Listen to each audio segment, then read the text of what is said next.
Bom, nesse vídeo a gente vai falar sobre o famoso efeito concorrente que pode existir entre os aeróbicos e a musculação. Quando que os aeróbicos eles podem prejudicar os resultados na musculação? Porque isso é até estranho, porque a gente sabe que os aeróbicos eles são importantes para os resultados na musculação. Eles podem, na maioria das vezes, se feitos aí de forma moderada, com a estratégia correta, eles vão otimizar os resultados na musculação. Porque justamente eles vão otimizar os parâmetros metabólicos. Isso vai permitir com que você tenha resultados melhores de hipertrofia, de força, enfim, tá? Então os aeróbicos, eles são ótimos aliados da musculação.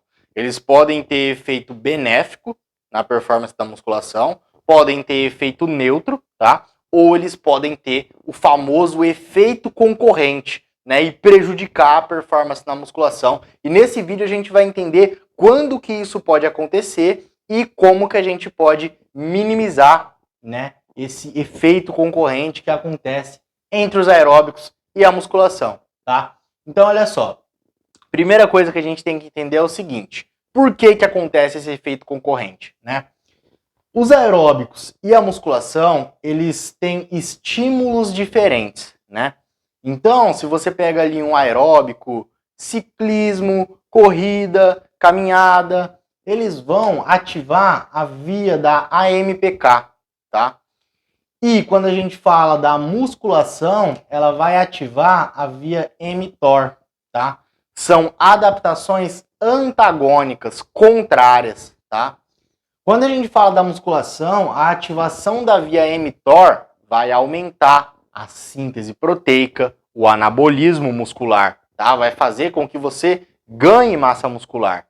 E os aeróbicos, ao ativarem a via da enzima AMPK, inibem a via mTOR, tá? Quando você ativa a AMPK, você inibe a mTOR. Então você pode ter esse estímulo antagônico, tá? Isso é só um exemplo, também tem outras adaptações também que os aeróbicos e a musculação vão agir de forma contrária, tá? Afinal, são estímulos completamente diferentes. Um é aeróbico e o outro é anaeróbico, tá certo? Então, você pode ter esse efeito concorrente do exercício, tá? Para analisar esse efeito concorrente entre os aeróbicos e a musculação, a gente tem esse estudo de revisão muito recente, aí de 2022, tá? Então esse estudo aqui foi a base para mim fazer esse vídeo aqui, tá? Tudo que eu vou falar nesse vídeo foram as conclusões dessa revisão, e isso está muito atualizado porque é bem recente essa revisão, tá? Talvez, se você estiver vendo esse vídeo daqui há muitos anos, possa sair algumas novas considerações, né, sobre o que eu vou falar aqui, mas até o momento, essas são as recomendações, esse é o conhecimento máximo aí que a gente tem até hoje, justamente porque essa é uma revisão sistemática, né, é um estudo que foi fazer uma revisão de toda a literatura, ver vários estudos ali para conseguir fazer as recomendações, para conseguir chegar em uma conclusão sobre esse assunto, tá? Então, os autores ali do estudo, eles queriam ver, né, quando que pode acontecer esse efeito concorrente aí dos aeróbicos com a musculação, quando que os aeróbicos prejudicam a hipertrofia, o ganho de força, né, e pode ter esse impacto. Quais são as variáveis que vão influenciar nesse efeito concorrente? As variáveis aí que podem gerar um efeito concorrente ou não. Então, os autores listaram algumas delas aqui, tá? Primeiro ponto, né? Eu já vou falando de cada uma delas e vou falando sobre a conclusão que os autores chegaram, né, no final do estudo. Mas, basicamente, aí a gente tem todas essas variáveis, intensidade, volume, modalidade do aeróbico, né, intervalo entre o aeróbico e a musculação, músculos envolvidos em ambos, tá? Tudo isso aqui são as variáveis que podem interferir no efeito concorrente do exercício sobre o outro, tá? Então, quando a gente fala de intensidade, o que os autores chegaram aí de conclusão, analisando os estudos disponíveis aí na literatura, né? A conclusão foi que o HIIT, o exercício aeróbico intervalado de alta intensidade, né? Aquele que você faz ali, por exemplo, você vai fazer um HIIT na corrida, por exemplo. Você dá um tiro, aí você continua um pouquinho ali com uma intensidade menor, aí você dá outro tiro, continua com uma intensidade menor, ou seja, você está fazendo um treinamento intervalado de alta intensidade. Você vai em alta intensidade, reduz a intensidade, vai em alta intensidade de novo, reduz a intensidade e assim por diante. Isso é um HIIT, treinamento intervalado de alta intensidade, tá? Os estudos mostraram que o HIIT, ele prejudica mais a musculação, né, a hipertrofia, se comparado a um aeróbico ali mais constante, tá? Uma caminhada, por exemplo. Então o HIIT ele pode prejudicar mais, tá certo? Mas não houve impactos na força máxima, o HIIT, tá? Então, quanto à intensidade do aeróbico, quando a gente fala de um aeróbico de mais alta intensidade, ele pode ter um efeito concorrente mais significativo do que um exercício aeróbico de baixa intensidade, tá? Pessoal, é importante falar também que tudo que eu tô falando aqui depende muito do contexto, né? Então, depende do indivíduo, do uso de recursos ergogênicos, né? Por exemplo, os autores também chegaram na conclusão, eu até esqueci de escrever aqui, mas eles chegaram na conclusão que alguns recursos ergogênicos podem atenuar esse efeito concorrente, como a creatina, né? Eles chegaram à conclusão que ela pode atenuar. Os análogos da capsaicina também podem atenuar esse efeito concorrente. Então, basicamente, esses dois que eles viram lá nos estudos que podem atenuar, né? A cafeína, por exemplo, eles viram que não atenua. A beta-alanina, eles viram que não atenua, não tem efeito, né, em diminuir esse efeito concorrente. Mas a creatina e os análogos da capsaicina, sim, eles diminuem esse efeito concorrente, esse prejuízo que os aeróbicos podem ter sobre a musculação. E a questão também é que eles analisaram o que tem na literatura, né? Pode ter coisas que não tem na literatura, por exemplo, o uso de esteroides anabolizantes. Isso você dificilmente vai achar na literatura ali mostrando se os esteroides vão ajudar, né, a diminuir esse efeito concorrente. Então é uma coisa mais difícil de achar na literatura. Pode ser que um usuário de esteroides anabólicos pode ter esse efeito concorrente atenuado, né? Dependendo do aporte calórico do indivíduo também, o indivíduo que está comendo mais em superávit calórico, ele pode ter esse efeito concorrente atenuado. Enfim, individualidade biológica também, tem vários fatores, né, que podem influenciar nessa questão do efeito concorrente. Isso aqui é só uma base para a gente ter, é só uma noção para a gente iniciar ali de algum ponto, né? Mas isso aqui não é algo realmente assim robusto, sólido, né? Até porque tem coisas aqui que não tem praticamente nada na literatura. Igual o próximo ponto aqui, ó, volume de aeróbico, né? Então, a quantidade de aeróbico que você vai fazer, o tempo que você vai fazer, a distância que você vai percorrer, no caso, né? O volume do aeróbico. Isso aqui, os autores encontraram um estudo, um só estudo na literatura que analisou isso, né? E aí esse estudo mostrou o quê? Dá pra gente ter uma noção com isso aqui, claro, igual eu tô falando. Eles viram lá o estudo, tal, era um estudo bem conduzido e tudo mais, mas não há de se afirmar, bater o martelo, né, e falar, não, ó, se não for isso aqui, né, entendeu? É algo só para se ter uma base, só para se ter uma noção. Então, ó, eles viram o quê? Que aeróbicos aí com distância menor que 3 km e por tempo menor que 18 minutos de corrida, tá? Esse estudo aí que eles viram era corrida. Então, especificamente a corrida, tá? Isso não prejudicou a hipertrofia, a força, nada disso, tá? Olha só, menos que 3 km de corrida e menos que 18 minutos de corrida, tá? Corrida pura, beleza? Isso aqui já não vale para uma caminhada, já seria diferente, tá?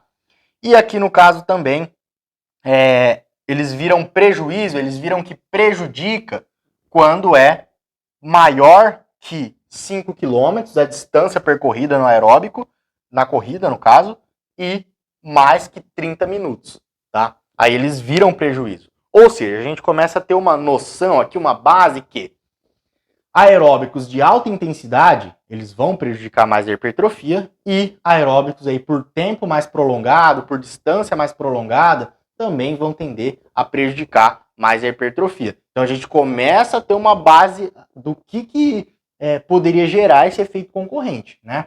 Outro ponto também que eles foram analisar é a modalidade do aeróbico, né? Eles chegaram à conclusão que o ciclismo prejudica mais a hipertrofia, o ganho de força, do que a questão da corrida, da caminhada, né? Enfim.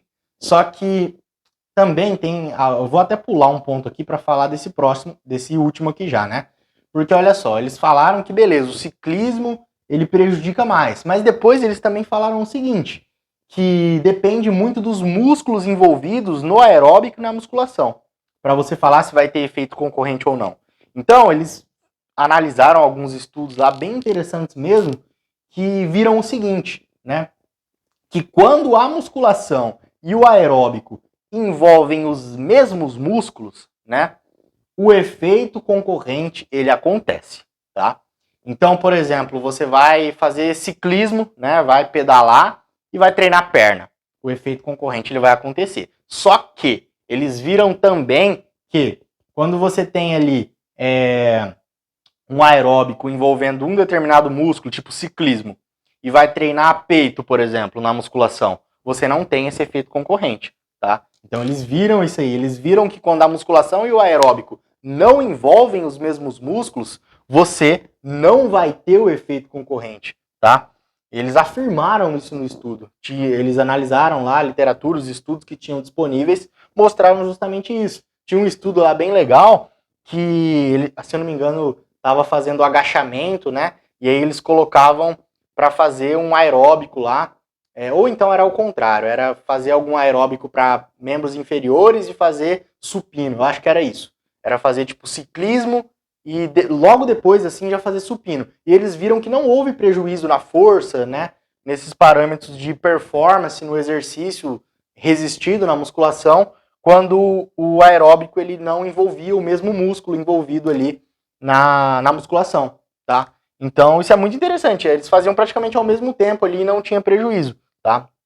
E aí, o que a gente tem que considerar também? Beleza, a gente viu que, apesar dessa questão aqui deles afirmarem que o ciclismo prejudica mais, né, que parece prejudicar mais, isso ainda é um pouco contraditório na literatura. Antigamente se pensava o contrário, se pensava que o ciclismo prejudicaria menos e tal.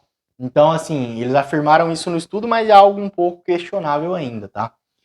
Eu acho que realmente é mais válido considerar essa questão dos músculos envolvidos nos exercícios. Se você vai fazer ciclismo e vai treinar peito, pode ser que o efeito concorrente seja bem menor, tá?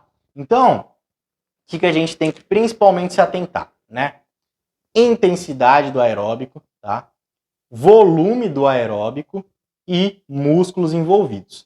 Se você for fazer um aeróbico de intensidade mais alta, um HIIT, ou com volume mais alto, né, por um tempo mais prolongado ali, ou for fazer um exercício que envolve o mesmo músculo que você vai treinar musculação depois, por exemplo, vai pedalar e vai treinar perna depois, você precisa se atentar com o intervalo entre o aeróbico e a musculação. Os autores mostraram que o intervalo de 4 a 8 horas entre o aeróbico e a musculação é o ideal para você ter a diminuição do efeito concorrente, tá? Então, quando você tem esse intervalo aí de 4 a 8 horas, pelo menos, entre um exercício e outro, você tende a não ter o efeito concorrente. Por mais que você tenha ali um aeróbico de intensidade mais alta, com volume mais alto, você ameniza bastante o efeito concorrente quando você dá esse intervalo adequado entre o aeróbico e a musculação. Ou uma alternativa ainda melhor seria a seguinte: eles viram lá no estudo que 4 a 8 horas é capaz de mostrar a recuperação aí, né, entre um exercício e outro, e não ter impacto no desempenho e tudo mais do outro exercício, da musculação no caso. Mas talvez seria mais inteligente ainda, por exemplo, você tem o seu treino ali de musculação, provavelmente você vai ter um dia ou mais dias na semana que você descansa, que você não treina musculação. Coloca o aeróbico nesse outro dia, né? Faz outro dia o aeróbico. É muito mais inteligente do que ficar pensando nessa questão de horas depois, né? Porque os autores eles viram que 24 horas depois de você fazer o exercício aeróbico lá, de alta intensidade por um tempo mais prolongado, 24 horas depois você já não tem interferência nenhuma, né?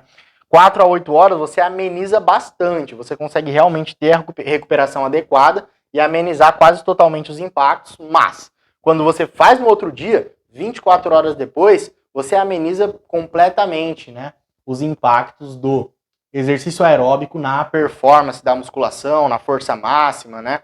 Então esses são os pontos principais que a gente tem que se atentar quando fala de prescrição de aeróbicos junto com a musculação. Tem que sempre estar vendo aí intensidade, volume, né? O tipo de aeróbico que você vai fazer de acordo com o músculo que você vai treinar naquele dia, tudo isso importa sim, tá? Por exemplo, quando a gente fala ali de volume de aeróbico, né? Claro, a questão ali dos músculos envolvidos é meio óbvio porque vai atrapalhar, né? Você vai utilizar mais o glicogênio daquele músculo que você está utilizando no aeróbico, e isso pode prejudicar na musculação. Ou então, se você fizer um aeróbico de mais baixa intensidade, que não vai utilizar tanto glicogênio, você vai prejudicar a questão da fadiga periférica, né? Você prejudica a capacidade do músculo gerar a contração, tá? Porque você justamente fadiga mais ele. E por isso que o aumento de volume de aeróbico, ele vai ser prejudicial para a performance na musculação. Por isso que fazer mais aeróbico prejudica diretamente a performance na musculação. Por quê? Você vai ter mais fadiga central, ou seja, diminuição do cérebro, né, do sistema nervoso central, em diminuição da capacidade de mandar impulsos, né, para que o músculo realize o movimento, e também você vai aumentar a fadiga periférica, né? Ou seja, o músculo vai responder menos ao estímulo, e isso faz com que você perca performance na musculação. Então, tudo isso aqui é bem importante de ser considerado na hora da prescrição do aeróbico em conjunto na musculação, para fazer com que não haja esse efeito concorrente, e sim um efeito benéfico, que é o que deve ter, né, do aeróbico sobre a musculação, e é o que na maioria das vezes acontece quando o aeróbico ele não é feito de forma excessiva, né, em alta intensidade, enfim, tá? E também tem a questão, que eu até esqueci de falar, que o aeróbico, ele pode prejudicar a musculação, não só nessa questão de desempenho ali na hora, né? Tipo assim, eu fiz o aeróbico e perdi força, perdi performance no treino, né? Não consegui realizar o treino da melhor forma, como também na sinalização da hipertrofia. Por isso que é importante respeitar tudo isso aqui, ter ali um intervalo adequado, né? Quando cabível entre o aeróbico e a musculação, porque justamente quem tem foco na musculação, foco em hipertrofia, deve ter mais musculação do que aeróbicos, né, no seu planejamento. Mas tudo isso também depende do contexto, depende do objetivo. Talvez um atleta em preparação ali para competir, por exemplo, talvez em algum determinado momento ele vai ter que fazer um pouco mais de cardio, depende da categoria também do atleta, né? Se você pega uma atleta biquíni, que ela não precisa de um volume muscular tão exagerado, né?